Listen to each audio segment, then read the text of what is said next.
인생 최대 질문에 대한 대답이요.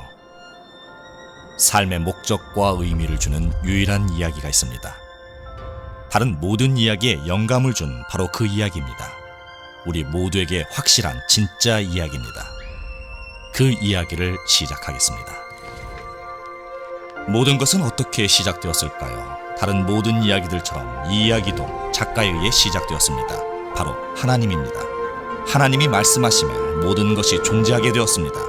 그가 말씀하심에 별과 행성으로 된 은하수가 나타났습니다. 지구는 사람의 번창을 위해 만들어졌습니다. 하나님께서 만드신 모든 것이 심히 좋고 놀랄 만큼 완벽했습니다. 하나님의 창조물 중 최고는 최초의 남자와 여자인 아담과 이브입니다.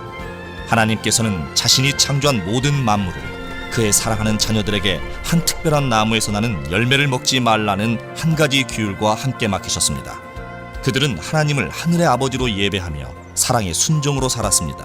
모든 창조물들과 또 하나님과 완벽한 조화 속에 즐거웠습니다.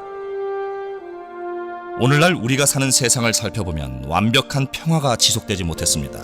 우리 모두가 공유하는 혼란, 전쟁, 질병, 문제들, 무엇이 잘못된 것일까요? 사탄이라는 이름의 타락한 천사가 하나님을 질투하면서 완벽한 창조가 파괴되는 결과를 초래했습니다.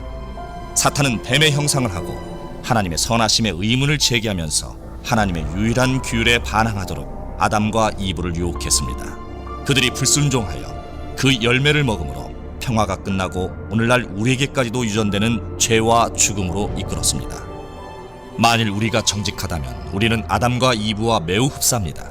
우리 모두는 하늘의 아버지께 반항하였습니다. 우리의 마음이 두려움, 죄체, 그리고 부끄러움으로 무겁게 되었습니다. 우리의 몸은 질병으로 지치고 죽음에 이르게 되었습니다. 지구는 폭풍, 재앙, 재해로 시달리게 되었습니다. 게다가 죄는 우리를 하나님과 갈라놓았습니다.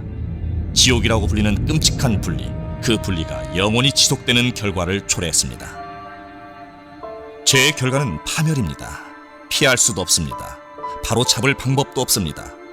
이 끔찍한 상황에서 벗어날 소망은 있는 것일까요? 우리를 지으신 하나님의 그 사랑이 모든 것을 다시 정상으로 되돌릴 구원자를 보내게 했습니다. 수세기 후에 하나님께서 보내실 구원자의 탄생, 삶, 그리고 죽음을 정확하게 알려주셨습니다. 성경의 모든 내용이 이 구원자를 지목하고 있습니다. 약 2000년 전에 예수님께서 약속을 성취하기 위한 하나님의 아들로 이 땅에 오셨습니다. 그는 기적처럼 처녀에게서 태어났습니다. 예수님은 우리들처럼 성장했고 이 땅에서의 삶을 경험했습니다. 그러나 우리와 달리 예수님은 절대 죄를 짓지 않으셨고 항상 아버지께 순종하였습니다. 예수님이 30대가 되었을 때 이스라엘 전역에서 가르침을 시작했습니다. 사람들을 하나님의 나라로 인도하고 많은 기적을 행했습니다. 몇 년이 지난 후 억울하게 고발되어 십자가형을 선고받았습니다. 예수님은 죄의 대가를 지불하기 위해 완벽한 자신의 삶을 기꺼이 포기하셨습니다. 그는 우리를 대신해서 죄 없는 자로서 죄인을 대신해 완전히 죽었습니다. 그러나 무덤이 예수님을 붙잡아 두지 못했습니다.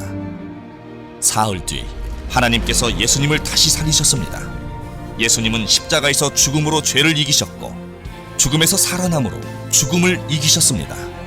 오늘 예수님은 모든 피조물의 왕이요 심판자로 하나님 우편에 앉아 계십니다. 이것이 하나님께서 만드신 구원의 이야기입니다. 참회와 신앙을 통해 우리가 믿고 살아가도록 하나님은 우리를 하나님의 구원의 이야기 속으로 초대하십니다. 믿기만 하면 모든 것이 변합니다. 그런데 미래는 어떤가요? 하나님은 사랑하고 친절하고 자비롭고 용서하고 인정이 많고 그리고 참되시기에 누구든지 구원을 위해 예수님을 믿기만 하면 생명이 회복되고 죄의 속박으로부터 자유롭게 된다고 약속해 주셨습니다. 하나님은 또한 모든 것을 새롭게 하신다고 약속하셨습니다. 장차 새 하늘과 새 땅을 주시고 죄로부터 영원히 자유롭게 하실 것입니다. 모든 아픔과 슬픔이 사라지게 하실 것입니다. 하나님은 또한 영원히 우리와 함께 하신다고 약속해 주셨습니다. 예수님께서 죄로 인한 단절을 없애버리셨기에 당신이 예수님을 믿는 그 순간 하나님과의 관계가 회복됩니다. 오늘 알게 된 모든 하나님의 사랑은 영원히 계속됩니다. 왜냐하면 하나님의 이야기는 결코 끝나지 않기 때문입니다. 당신은 바로 지금이라도 하나님의 이야기를 당신의 삶의 기초로 삼을 수 있습니다. 하나님의 구원이 필요하다는 것을 고백하십시오. 당신의 죄를 용서해 주실 것을 구하십시오. 오직 예수 그리스도만이 당신을 구원할 수 있다고 믿으십시오. 지금 이 순간부터 예수님을 믿고 따르십시오. 이것이 바로 하나님의 이야기입니다. 당신의 것으로 삼으시겠습니까?